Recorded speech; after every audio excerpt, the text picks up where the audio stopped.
Leave a thumbs up if you like any videos, then subscribe the channel and press the bell icon to watch more latest videos very faster.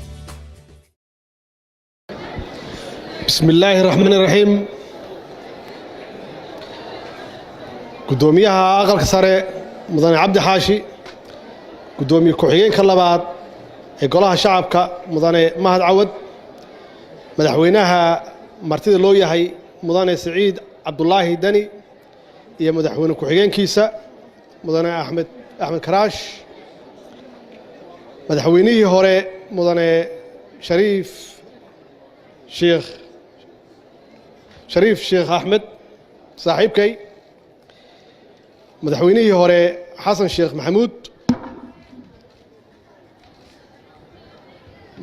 مدحوينياشا دولة goboleedyada ee xubnaha ka ah dowladda federaalka ra'iisul wasaarayaashii hore professor Ali Maxamed Geedi iyo mudane Maxamed Cabdi Yuusuf oo aan la sheegin magaciisa caawa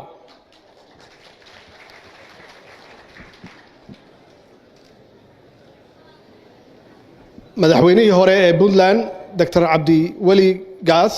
iyo madaxweyne ku-xigeenkiisa Engineer Camey Dr. Cabdiraxmaan Faroole iyo madaxweyne ku-xigeenkiisa Cabdisamed Cali Shire xildhibaanada golaha shacabka ee federaalka senatarada aqalka sare ee federaalka golaha wasiirada ee federaalka golaha wakiilada ee dowlad goboleedka ee Puntland gudoomiyaha doorashada qaranka salaadiinta culamaa u diinka safiirada dowladahan saaxiibka nahay iyo diblomaasiyiinta ee halkan la jooga gudoomiyaha gobolka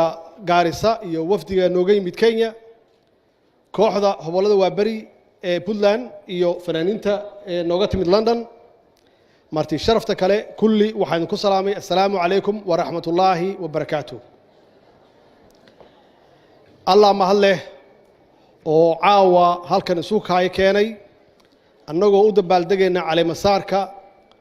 madaxweynaha cusub Dr. Saciid Cabdullaahi Dani iyo madaxweyne ku-xigeenkiisa iyo guddoonkiisa baarlamaanka waxaan rabaa inaan mahad celiyo madaxweynihii hore ee Puntland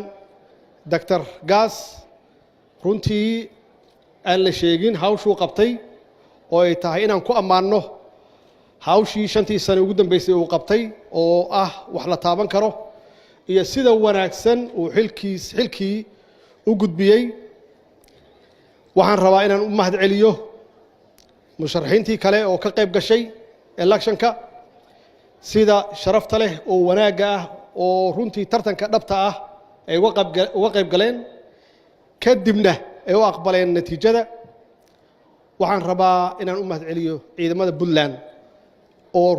xaqiiqdii sugay ammaanka waxaan leeyahay madaxweyne waxaan ku leeyahay hambalyo waxaan kugu hambalyeenayaa runtii guusha waxaan ilaahay ka baryaynaa inuu ku fududeeyo hawshan hawl sahlan ma aha waan naqaanaa marka ummad la maamulayo oo weliba xaalado iyo duruufo adag lagu jiro wax sahlan ma aha ilaahay waxaan kaaga baryaynaa inuu hawsha ku fududeeyo waxaan rabaa caawa halkan aad looga hadlay guusha iyo horumarka ay gaartay Puntland 20 sano ee ugu dambeysay waa xaqiiqa waxay gaartay Puntland guul aad iyo aad loo taaban karo oo waxaa isku soo wareejiyay xilka 5 madaxweyne uu 6 ku yahay Saciid Dani waxaanan la sheegin waxa guushaas loo gaaray iyo waxa guushaas keenay lama sheegin waxa la yiri dawlad wanaag iyo dawlad waa dhab laakiin dawladda xagee ka timid dawladda yaa keenay waxa loo baahan yahay inaan taasi iyada naftigeeda aan si fiican u taabanno dawladdan aan arkayno oo qurxoon oo horumarka la sheegay waxay ku timid shaqo badan iyo hawl badan ay salaadiinteedu ay qabteen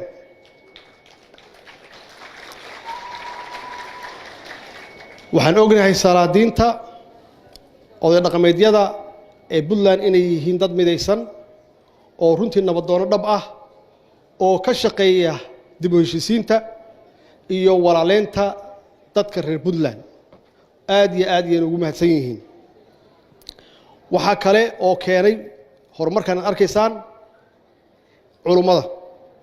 oo runtii aad iyo aad uga hadla dadka u wacyi geliya u iftiimiya dawladdu waxay tahay iyo madaxdu waxay yihiin inaan la joogi karin dawlad la'aan in loo baahan yahay madax wanaagsan oo dadka hogaamisa runtii hawl badan bay qabteen waxaan ognahay inta badan xitaa farintooda kaliya kuma saleysna ama kuma aadana Puntland ay waxay nagu soo gaartaa xamar iyo nagu soo gaartaa siday uga hadlayaan in dawladda laga dambeeyo in madaxda la adeeco aad iyo aad ugu mahadsan yihiin ajar Allah ka siiyo waxa kale oo runtii gaarsiiyay Puntland meesha ay taagan tahay waa ganacsatada oo aan la sheegin oo xaqiiqatan maalgashi badan ku sameeya shaqo abuur sameeya mashruucyo badan keena oo riski gareeya dhaqaalahooda aad iyo aad ugu mahadsan yihiin waxa intaas dheer oo aan la sheegin iyada media annagoo og media wax badan in lagu hadleen karo oo wax badan lagu burburin karo laakiin waa dhageystaa media ka jira Puntland inta badan dadku waxay ku wacyi geliyaan wax aad iyo aad u wanaagsan kuma wacyi geliyaan in dawladda laga hor yimaado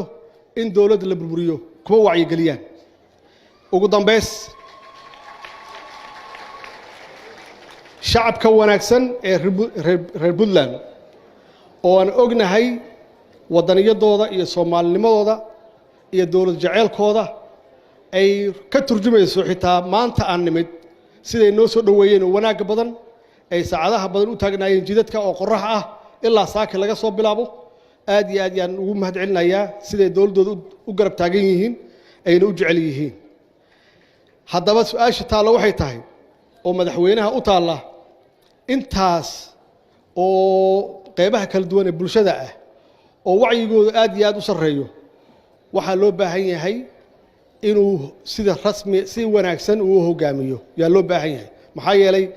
iyagu dadkaas aan sheegnay kuma aadana kaliya baahidooda Puntland oo waxay u jeedaan oo u muuqda wax ka weyn Puntland oo ah qarannimo Soomaaliyeed oo ah midnimo Soomaaliyeed oo ah wadajir Soomaaliyeed sidee lagu gaari karaa marka intaas lagu gaari karaa waxa lagu gaari karaa dawlad goboleed iyo dawlad federaal oo wada shaqayn leh oo wax qabad leh yaa lagu gaari karaa wada shaqayntu waxa weeye iyadoo la wada tashado iyadoo maxaan ku raahdaa la isu tanaasulo iyadoo wax la wada qorsheysto iyadoo la is aamino iyadoo loo turo shacabka Soomaaliyeed iyadoo loo turo yaa lagu gaari karaa in la gaaro in wax la qabto waa ognahay marka khilaaf u yimaado oo aan la wada shaqeynin 18 sano ugu dambeysay dawladnimadeena meesha ay taalo waa aragnaa iyo waxa ayna gaarsiisay waxa ugu sahlan oo kaliya inay tahay inaan la dhameystirin dastuurkii inaan la dhameystirin muddadaas la dhameystirin waxa ku xiga inaan la dhisin institutionskii hay'adihii shaqeyn lahaa ee dawliga ahaa inaan la dhisin oo ilaa hadda ay kulligood ay yihiin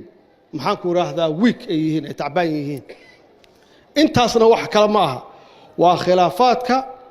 dawladda dhexdeeda dhex yaala way oo aan hadda halkan ku fadhino 4 prime minister halkan aan ku fadhino caawa oo 18 sano ugu dambeysana la marayo ilaa 12 sano 12 prime minister la marayo markii maalin walba marka uu isbedel yimaado waxa xaqiiqaha maalin walba markuu khilaafaad yimaado waxa xaqiiqaha inaan waxba la qaban oo shaqadu ay istaagto waana waxyaabahaas waxa keenay in dawladdu aysan lahayn ciidan adag oo runtii dalka difaaca oo ka xoreeya dalka qolooyinkan nabadiidka ah ciidan adag oo xuduudadeena difaaca ciidan adag oo baddeena difaaca iyo ciidan cirba annagoona lahayn waxaasoo dhanna waa waxaan soo marnay aan khibrad u leenahay oo ay tahay inaan wax ka baranno oo wixii hadda ka dambeeya aan iska ilaalino wax alla wixii khilaafaad dhexdeena ah haddii ay timaadana aan dhexdeena ku xallisanno si aysan qofna u ogaan aynan u raadin dad shisheeye ah oo aan ka raadino damaanad markaasaa waxaa la heli karaa waxqabad oo dhab ah oo aan dib u soo dhisi karnaa institutionskeenna marka la cabirayo dowladaha adduunka oo la leeyahay dowlad waa xoog weyn tahay ma aha tirada dadka ay leeyihiin ma aha baaxadda dhulka uu leeyahay ma aha khayraadka dhulka uu leeyahay ma aha waxa weeye inta institutions u dhisan weeye institutionsna waxaa ugu horeeya kow in laga ilaaliyo hay-adaha dowliga wax la yidhahdo musuqmaasuqa in laga ilaaliyo maxaa yeelay musuqmaasuqu waa cudurka ku jira institutionska ama hay-adaha ku jira oo si sahla u burburin kara inta badan waxaa laga yaabaa inaan u naqaano musuqmaasuqa lacag la xada keliya ma aha waxa weeye dadka khaladka loo magacaabayo oo jagooyinka loogu magacaabayo weeye oo aan u qalmin oo aan aqoonteeda lahayn kartideeda aan lahayn khibraddeeda aan lahayn waxay tahay qofka shaqeeya oo khiyaamaya saacaduhu shaqeeyo oo dowladdu uu shaqeeyo oo khiyaamaya lacagta laxada keliya maaha lacagta laxada waa ugu weyn tahay maxaa yeelay waa resourcekii mushaaharaadka lagu bixinayey ama qalabka loo baahan yahay ama agabka loo baahan yahay lagu soo iibinayey waana waxyaabaha runtii annagana wiiqay intii dowladnimadeenna ay jirtay wey sidaas darteed anigu kolleyba waxaan leeyahay hadalkayaan ku soo koobayaa islaan ciise hadalkiisii oo ahaa in laga noqdo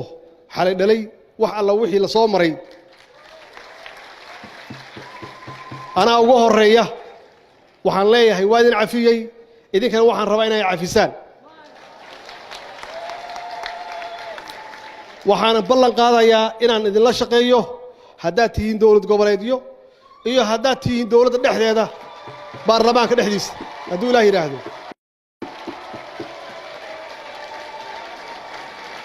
bacdama aan ahay odaygii u dhexeeyey iyagoo dhanna insha allah anaa dhex galaaya oo howlahooda xalinaya hadduu ilaah yidhaahdo laakiin mid ogaada mucaarad waa u baahannahay mucaarad waa loo baahan yahay laakiin mucaaradka loo baahan yahay waxa weeye markay xaaladda kulushahay in mucaaradkaas un dowladda shisheeye yuusan la jirin wax kasta ay tahay inuu dowladdiisa ag taagan yahay mucaaradku waa kaas oo ah kan wax dhisaya weeye ma aha kan dowladdiisa duminaya ma aha marka waa iga ballan insha allah hadduu ilaah yidhaahdo inaan wada shaqayno maxaan ku idhaahdaa inaan dhisno institutionskeenna in aan ummaddeenna u shaqayno oo aynan mar dambe aynan qalbi jabin shacabkeenna wasalaamu calaykum waraxmat ullaahi wabarakaatu